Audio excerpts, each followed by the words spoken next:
Почитуван председател на комисијата, почитуван министер, заменик министер, почитувани колеги пратеници. За тоа дали е добра оваа реколта за 2020 година, ни кажа лозарите пред 2-3 дена тука кога разговаравме. Сега, ние како ВМРО ДПМН, како пратеничка група од ВМРО ДПМН, односно од Коалицијата за обнова за Македонија, предложивме јавна расправа и затоа јас изразив благодарност до мнозинството, бидејќи ја прифатија таа јавна расправа, да разговараме, да дебатираме тука во врска со проблемите кои што не снајдува оваа година и до сега не е била ваква година, катастрофална година. Сега, ние баравме и на јавната расправа и во мојот говор тогаш кажав дека она што го најави премиерот Заев кога беше во опозиција, истото и сега го бараме. Значи да има интервентен откуп. Тоа го кажа премиерот во 2016 година, да има гарантен фонд за исплата на истите тие средства за грозјето, цената да не биде пониска од ланската. Сега, бидејќи како комисија тука расправавме, ние како пратеничка група донесовме заклучоци.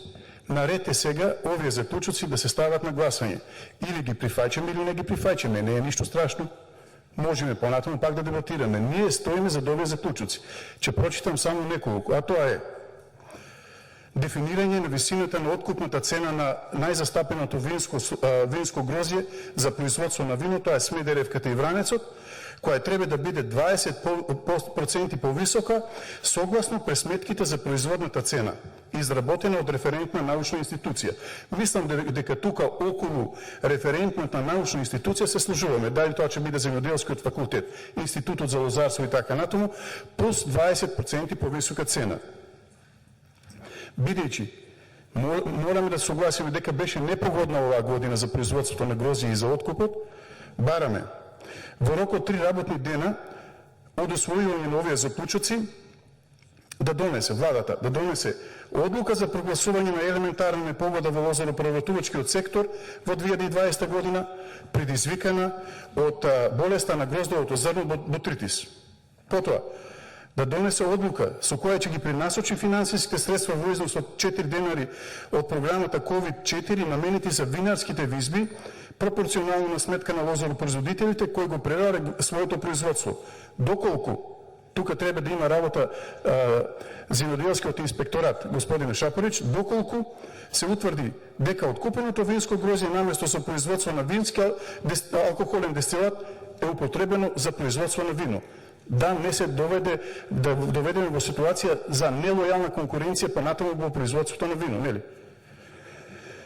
Сега, предлагаме како пратеничка група да се воведе дополнителна мерка за исплата на програмата за финансиска поддршка на земјоделството и руралниот развој со зголемување на основната цена 48.000 денари на 96.000 денари од хектор за оваа реколта за 2020 со крајен рок за исплата на 2020.